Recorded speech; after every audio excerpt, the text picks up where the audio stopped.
വിവാഹ വാർഷികാഘോഷങ്ങൾ നമ്മൾ കാണാറുണ്ട്. ഇത് ചെറിയ വിവാഹ വാർഷികാഘോഷമല്ല, 81ാം വിവാഹ വാർഷികമാണ്. അതിനുള്ള ഭാഗ്യം ലഭിച്ച ദമ്പതികളുണ്ട് ഇടുക്കിയിൽ. മക്കളും കൊച്ചുമക്കളും ഒക്കെ ചേർന്ന് ആഘോഷം ഗംഭീരമാക്കുകയും ചെയ്തു. കാണാം, അത് കണ്ട് നമുക്ക് ഈ ദിവസം തുടങ്ങാം.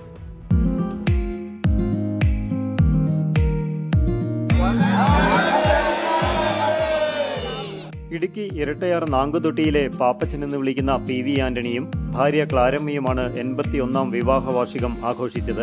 തീർന്നില്ല, പാപ്പച്ചന് 103 വയസ്സുണ്ട്, ക്ലാരമ്മയ്ക്ക് 97. ചട്ടയും മുണ്ടുമെടുത്ത് ഭർത്താവിന്റെ കൈപിടിച്ച് കുശലങ്ങൾ പറഞ്ഞ് ജീവിത വഴിയിൽ നടന്നു നീങ്ങുന്ന ക്ലാരമ്മയും പാപ്പച്ചനും നാട്ടുകാർക്ക് വേറിട്ട കാഴ്ചയാണ്. വാർദ്ധക്യ സഹജമായ ബുദ്ധിമുട്ടുകൾ ഒഴിച്ചാൽ ഇരുവർക്കും കാര്യമായ ആരോഗ്യ പ്രശ്നങ്ങളൊന്നുമില്ല. 1943 വിവാഹം.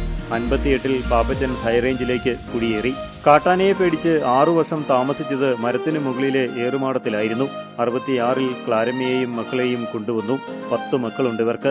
മക്കളും കൊച്ചുമക്കളുമൊക്കെയായി കുടുംബത്ത് 87 പേരുണ്ടിപ്പോൾ. വാർഷികാഘോഷത്തിന് എല്ലാവരും ഒത്തുകൂടി.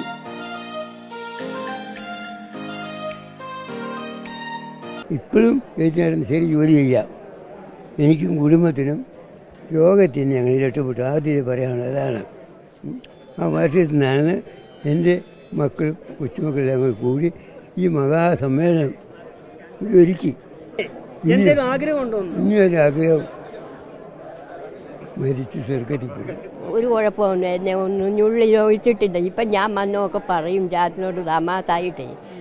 എൻ്റെ കൈയുടെ ചൂട് നീ അറിയാഞ്ഞിട്ടാ എന്നോട് ഇപ്പം ഇതൊക്കെ പറയേണ്ടത്. സന്തോഷമായിട്ട് പറയുന്നതാ. മക്കളെ വിഷമിപ്പിക്കാതെ സൂക്കേടായി കിടക്കാതെ പെട്ടെന്ന് ഒരാഴ്ച കൂടുതൽ എന്നെ കിടത്തരുതേന്ന് ഞാൻ മാതാവിനോട് പറയും. അവർ വിഷമിക്കുകയല്ലേ. എനിക്ക് എൻ്റെ ഒരു വിഷമം വന്നാലും ആ വേദന ഞാൻ സഹിച്ചോളാം. ഇരട്ടയാർ പഞ്ചായത്തിന്റെ തുടക്കകാലത്ത് 7 വർഷം പഞ്ചായത്ത് അംഗമായും പലതവണ ഇരട്ടയാർ സർവീസ് സഹകരണ ബാങ്ക് ഡയറക്ടർ ബോർഡ് അംഗമായും പാപ്പച്ചൻ പ്രവർത്തിച്ചിട്ടുണ്ട്. ഏഷ്യാനെറ്റ് ന്യൂസ്, ഇടുക്കി.